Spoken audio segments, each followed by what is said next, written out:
G1 Arena for more StarCraft 2 here. We got the SSL for you tonight. It's going to be the round of 4, match number 2, Solar versus Patience. That's right. Both of these players vying for their very first Korean Star League finals. It's never happened to either of them before. Solar, the more accomplished player. He's a 3-time DreamHack champion. He also won the MSI Beat It tournament, beating top-level Koreans there. And, now he wants to go to his first Star League finals. The same is true of Patience. His best performance ever was his performance last season where he got totally wrecked by stats 4-0 in the semis. So the furthest he ever made it was a Star League round of 4. Can he go further this time? It's going to be tough for him. I think he's the underdog tonight. I think he's got a better shot, though, against Solar than he did against Stats. That was one of the most one-sided round of 4 matches I had ever seen. This one, even though I think a lot of us are favoring Solar coming into this matchup, I think that Patience, he's still got a chance, and that it's not going to be as one-sided as the 4-0. Yeah, I'm really hoping not, because I feel like it could be if Patience loses the first 2 games and Solar gets a lot of momentum. Really quick, like one cheese, and it's like, uh-oh, and his mental starts to break. And, exactly. Yeah. And I know Solar is the foreign favorite, but I think a lot of people are rooting against him tonight because they do not want to have a Zerg versus Zerg finals here at Star League to see if he'll go up against Dark in that finals. Dark has made it back-to-back 2 Star League finals in a row. He could actually be exclusively the only Star League champion this year if he wins this one. I know there's only 2 seasons, but hey, you win both. That's pretty impressive. The other thing about this is that Dark, he's waiting on the other side, as you were saying, and he actually said in his interview that he'd rather face Patience. I mean, he's defeated big Protosses in the past, like Classic, in the round of 4 matchup. If he can beat Classic in a best of 7, I'm sure he's confident against Patience as well. And he's not really been that solid in the ZVZ matchup as well, so I think he's looking and he wants to face Patience here and is hoping that Patience will win. Yeah, let's take a look at these brackets, guys, to kind of remind you guys how everyone got here. Dark did defeat Classic in the round of 8 after overcoming TY, or excuse me, beating TY in the round of 8, then beating Classic in the semis. And for Solar, he defeated Deer, who could make the GSL finals if he defeats Bjorn, and Patience was able to defeat Zest in a pretty big upset there in the Protoss versus Protoss. So yeah, I don't know what was going on with Zest. I was actually expecting him to get out of that side of the bracket, but for some reason towards the end of this month of August, he just had multiple losses, and I don't really know what's going on. It's the matches against Patience. Patience actually looked really dominant, and I know he's good in the matchup as well, but Zest, he's been having trouble. Sure.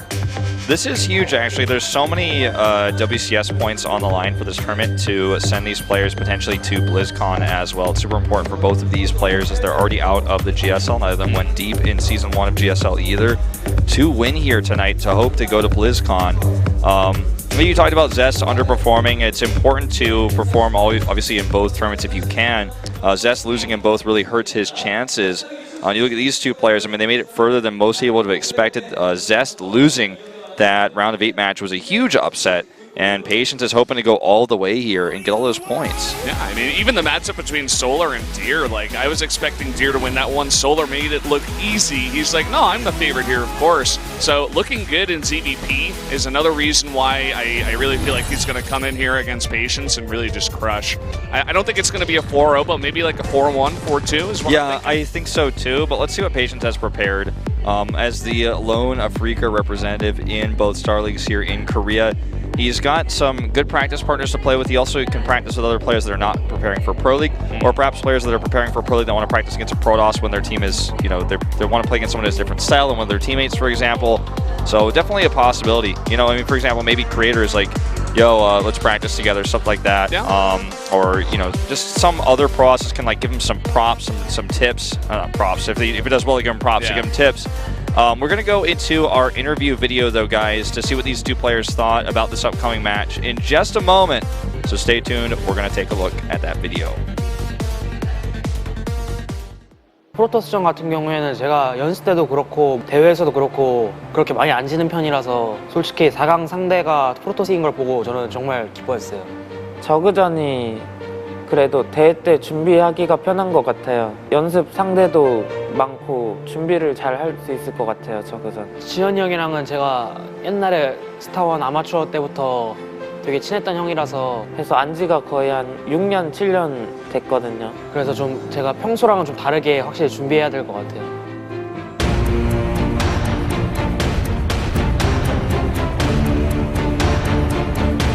제가 생각하기에는 강민수 선수가 프로토스전을 지금 제일 잘한다고 생각하거든요. 정석적이지 않고 변칙적인 플레이를 잘하는 것 같고 물량이 많이 나오고요. 좀 공격적이어서 대회 때 만나면 제가 많이 위축될 것 같아서 단점은 그냥 기본기가 없는 것 같아요. 바보같이 하는 것 같아요, 대회 때. 이기는 경기들 봐도 기본기가 뛰어나서 이긴다는 느낌은 한 번도 못 받았어요. 올인이면 뒤 안 보고 그대로 올인으로 가고 그런 식으로 하더라고요. 와 진짜 못합니다. 분열기 못합니다. 와 정리됐어요 정리. 이게 말이 됩니까? 이번이 진짜 하늘과 신이 주신 정말 저에게는 기회라고 생각해요. 가강 상대도 솔직히 충분히 할 만한 것 같고 충분히 이길 수 있는 상대고 결승 가게 되면 진짜 행복할 것 같아요. 그래서 미친 사람처럼 열심히 연습해서 제가 가진 모든 것들을 다 쏟아붓고 싶어요. 조지현 선수가 완전히 지금 무기력해졌을 상황. 4강까지만 가도 잘했다고 생각을 했는데 그래도 한 번 가봤으니까 이번에는 결승까지 한번 가보고 싶은 마음이 간절해서 연습을 더 열심히 할 것 같아요. 4강만 이기면은 그냥 우승할 것 같아서 제가 생각하기에는 4강이 결승인 것 같아요. 형한테 질 확률은 0%니까 거의 많이 해오든 안 해오든 상관없고 그냥 내가 이길 거니까 형 그냥 몸만 와. 이번에 4강에서 만났으니 네가 많이 이겼었으니까 이번에는 내가 좀 이겨야겠다. 미안하다 민수야.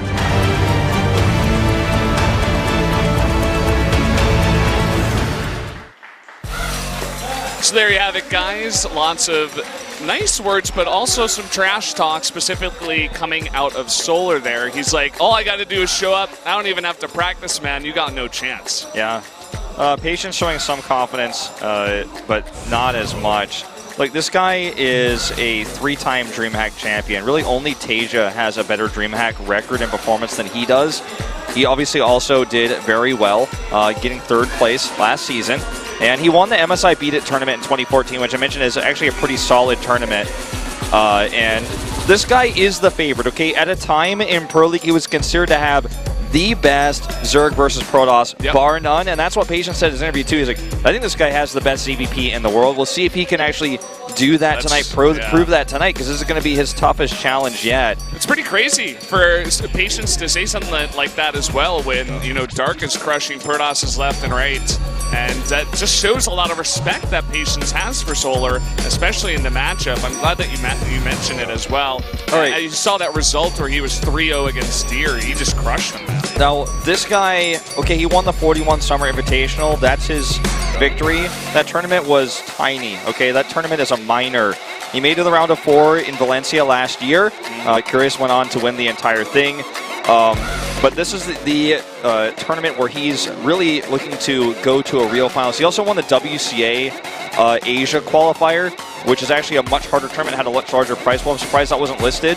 That's really his best accomplishment ever. But he's always been a solid Protoss for Africa, and he's always been kind of in the limelight as one of these traveling players who never got a championship. He was on foreign mercenary teams. He's traveled the world.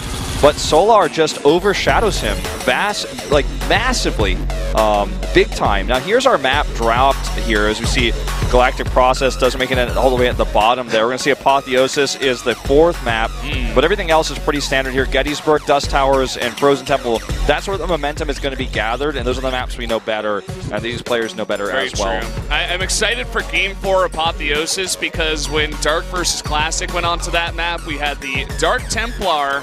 I think he warped in 4 and broke down the rocks, totally isolated the army while he wrecked the natural and main of Dark, and he won that game. It was a crazy, crazy play, and definitely one that will go down in history. So definitely looking forward to that map.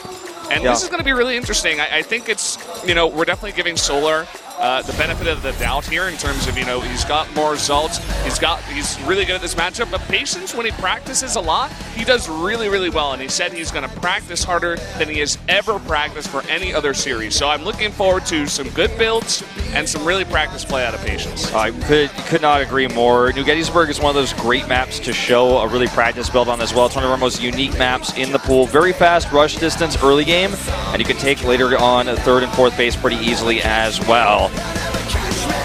The 4th for the Protoss always going to be the tougher one. Definitely. So guys, we're going to jump into game number 1 right now. The map is loaded. Let's go into New Gettysburg.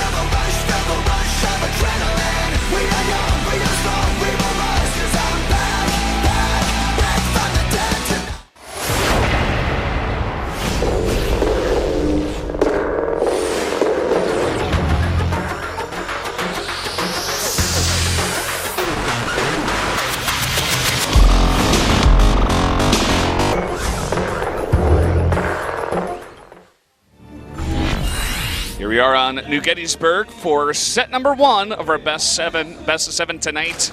Down on the bottom right in the red, the Zerg player. It is Solar from Samsung Galaxy Con.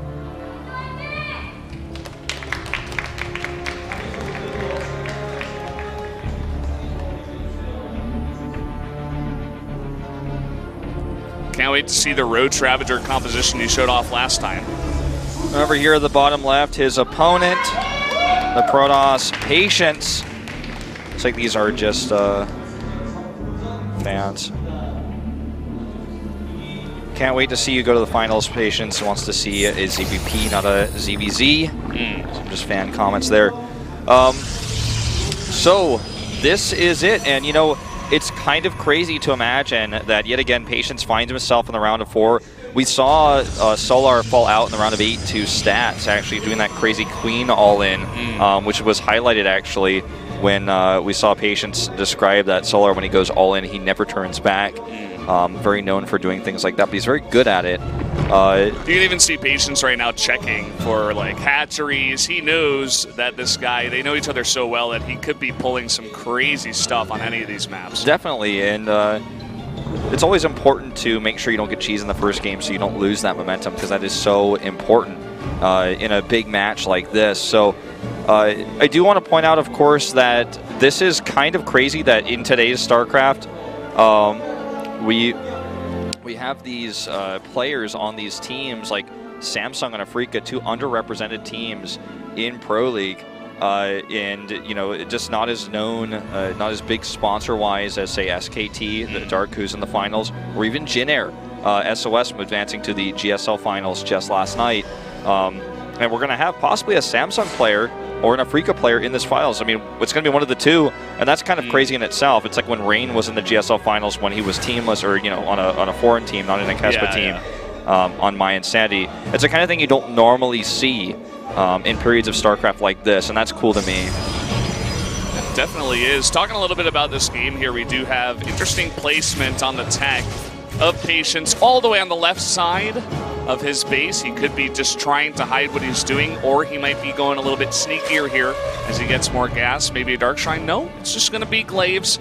Pretty standard. We'll see if he wants to follow it up with any kind of timing here. He definitely can do that on 2 bases. You can shade in your Adepts across this bridge and get them into a good position against the Zerg army. You're not going to be choked up there. We'll see what he wants to do. Yeah, and then you can kind of use the shades to either retreat or poke in. It's very powerful on this map. I'd say he's probably going to commit pretty heavily to this and try to hide it as much as possible. He already has a Stalker to deny 1 Overlord from coming in, but now that Overlord's speed is done and the second one is here, he will be able to scout this Twilight Council, might even be able to confirm the Prism, which would be pretty important. He's going to actually sack this Overlord to go and see that. It was a good response from Patience, but I think you are correct. Just he is going to see everything that's happening over here. Sees both the Chrono Boost as well. Knows that stuff obviously is coming out of those 2 buildings, and it's kind of interesting. We've seen some players, I know Classic did it in a couple of his games where they just skip the Stalker. They're like, well, he's going to go Overlord speed anyway, so he's going to see it regardless of if I have a Stalker, and I'd rather just have the extra Adept. We'll see if other Protosses want to follow suit. Let's see what he does now, because he knows he's been scouted. He is going to clear up the 3rd base. He might just take a 3rd and pressure a little bit with his first Prism. He hasn't added any other gateways, so I think that's the plan. Now that he's been scouted, he might have had a different plan earlier. And even if they have Overlord speed, I mean, he almost denied the scout. It was very close. These are just a few lings here. He should not be able to deny the 3rd base. He will see this Prism, though, with those lings, and he's picking a lot of lings, and it is going across the bridge right now. Yeah, he's going to make a Baneling drop with those lings. He's morphing Banelings right now with that Baneling nest that just finished. And is now going to do a little bit of harassment here. Looks like instead of morphing Banelings, he's actually going to just use lings alone for this first drop coming in right now. This is going to really task the multitasking of Patience here. He's going to actually have to respond very quickly. This is 8 lings here, and there's nothing in the main, no Mothership core nearby. And really? The triple Stargate's going to get scouted too. Oh, wow, that's going to be huge. Look at how much mining time he's losing. It doesn't really matter if he doesn't kill that many probes. He's seen everything, as you were saying, and he's even going to save these lings. Really, really cute. Yeah, only Great 2 lings play. go down, and when you commit this much to triple Stargate, I mean, I think you still have to commit to it after being scouted. This is such a strange way to play, too, and it's very out there, so Solar, even though he sees the 3 circuits, might be in somewhat disbelief. Like, he's going to have to go back and check and make sure those weren't canceled. And he's probably going to find himself against, I imagine, a large Phoenix army with the +1 coming out. It's going to be Mass Phoenix. He's going to need to get Aspire and get Corruptors out, or he's going to be in trouble. Now, this may mean that Patience is going to take the island. He's going to add 3 gateways before he does anything, though. He's not making any area units. Okay, there he goes. I think he had it selected. Maybe he was considering going for some other kind of build, but perhaps he was supply blocked also. You know, yeah, it's possible. I wasn't actually checking. Had some monitor issues over here, but this is going to continue to scout and harass and be annoying. It's always a thorn in the back of Patience's side here. Even going to kill a Stalker. It looks like, oh, just barely not. He protects with the probes. Phoenix is scouted here again. The confirmation. The Phoenixes will finally clean up the Overlords. No more drops, at least, going to ruin his day. Should save that Stalker. And, I mean, still well worth it, having those probes pulled. And another scout comes in afterwards. He is just super fast Overseer. He does have to move here. Okay. He's going to know everything. So let's see what he commits to deal with these Phoenixes, because it's obviously going to be +1 Phoenixes. He's got a lot of Queens here already as well, and they did get their range buff recently, which does make this tougher to do. And he did make 3 spores earlier on, something we didn't mention, because I think he saw the Twilight Council and the robotics facility, and he's like, there's a chance you're proxying a Dark Shrine somewhere. I just want to make sure that I'm safe. So now he has all those extra spores from earlier, and he just makes a couple of more. And he has 5 in total, and making 4 queens at a time. So he is taking this very, very seriously. Look at this queen count already up to, let me see here, 9. He may actually just march across the map with his queen, and he's known for doing that. And I think that might be the best course of action. He's got a lot of Ravagers and a bunch of Lings he's making right now. I think that's what he's going to do. He's just going to attack with these queens because, you know, this is, oh man, this is going to be harsh. He's going to lose that. Because there's not really much of an answer for these queens right now with just Phoenixes. That's too many queens. He doesn't have anything else at all in that form. Look at what he's going for as well at Dark Shrine here. Another commitment to another tech, and there's already 5 spores out on the map, and he already saw 1 Overseer. He's not, I don't even know if he realizes that this attack is coming right now. Okay, so the only thing he can really try to do here, I think he knows this is coming. I think he needs to try to snipe the Overseer and use DTs. The problem is the Banelings will just kill the DTs anyways. Like, I can't imagine that he survives here. And what do these Phoenix, what have they really done for him this game? He hasn't even been able to supply block him really, hasn't gotten much harass damage done. Solar is just ready. He's scouted with Overlord speed. I mean, it's just that simple. And this push, I mean, it looks deadly. I don't imagine he can hold this. He's going to try. How many queens is that? Like 20? Let me see, 16. He actually tries to go for the lift. That's the funniest thing I've ever seen. 1 sacrificial queen. She didn't do her job. She got lifted too easily. A little bit of harass over here, going to force some units to go home. 4 drones. The push is real, though. And there's just so many queens. They're still slowly marching across. They could be spreading more creep if they were on the edge. Looks like it got a little bit flustered, losing a few more drones. This is one way to stop the push, I suppose you could argue, is just trying to turn it around using these adepts, this harass here. Looks like someone pressed the wrong hotkey, but that's fine. 1 Ravager gets picked off. He's going to grab this Overseer again. But more than the Overseer, the Banelings can still kill DTs. All they have to do is manually detonate or blow up nearby, and those DTs are going to die. We'll see if he does recognize the fact that there are DTs here. And even so, is 3 DTs going to be enough? There's so many Banelings already going up the ramp here. The Queens are slowly marching up as well. Here are the DTs getting to work. Yep, they're going to start killing these Queens relatively quickly, actually. Several of them going down, and many Queens are lifted. No Banelings nearby to detonate to kill those DTs. He needs to continue to lift. This Nexus is going to go down no matter what, though, and that's kind of the real story here. He's not even going to use his Banelings for it. He's going to use only Lings. And now it's going to be 2 base Pros versus a 5 base Zerg. And he has enough economy to make the answer, make the follow-up here. He lost a lot of Queens. Those were expensive. But he has a better economy, and I don't think that's something that's going to change anytime soon unless these DTs get some serious work done. And those spores were already made earlier, as you mentioned.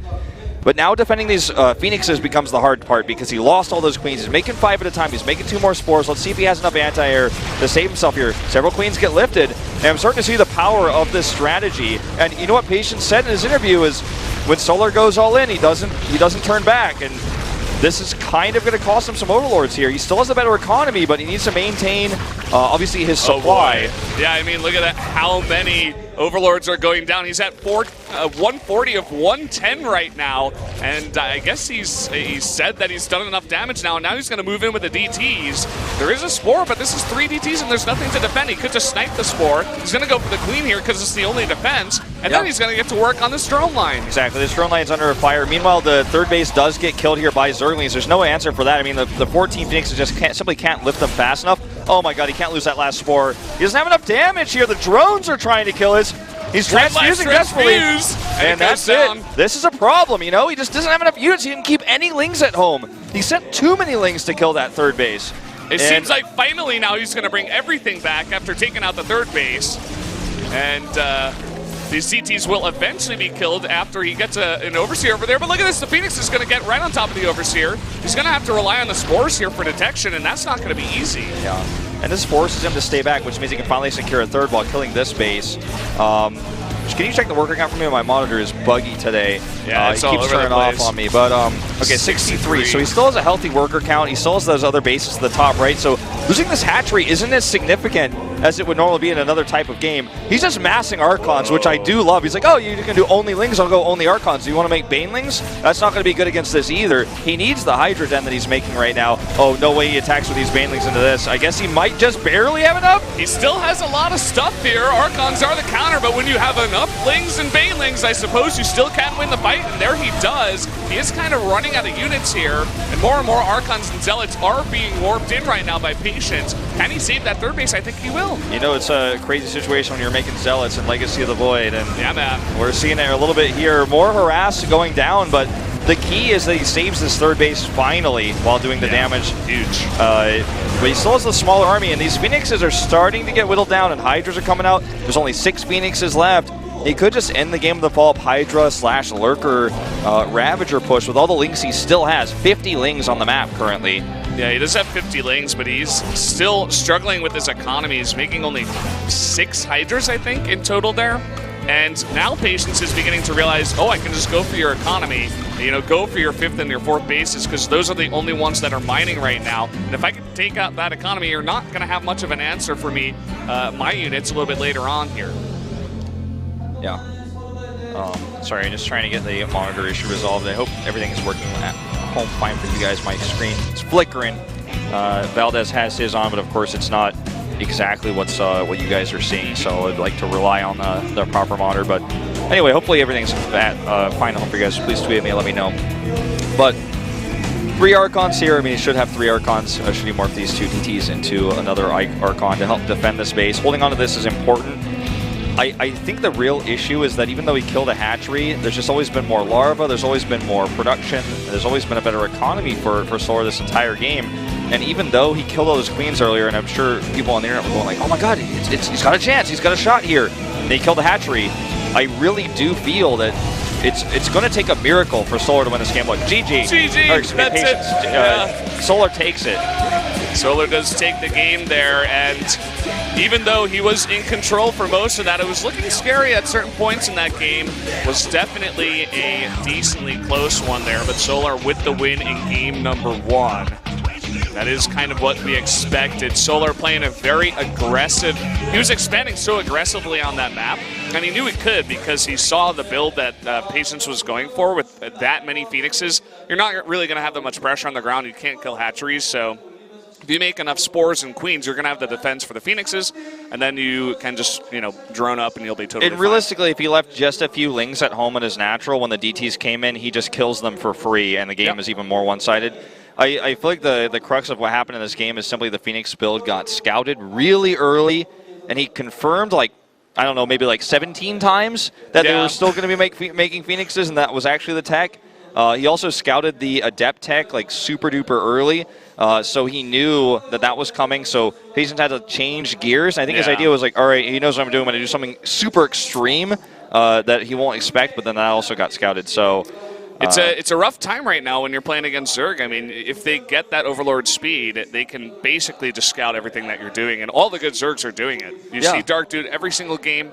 You see Solar Dude every single game. When I say every single game, I mean like 95, 98% of the time. Because I mean, there are some it's exceptions, so valuable, but you know? yeah, it is. And this is actually the thing that Zerg players have complained about since 2010.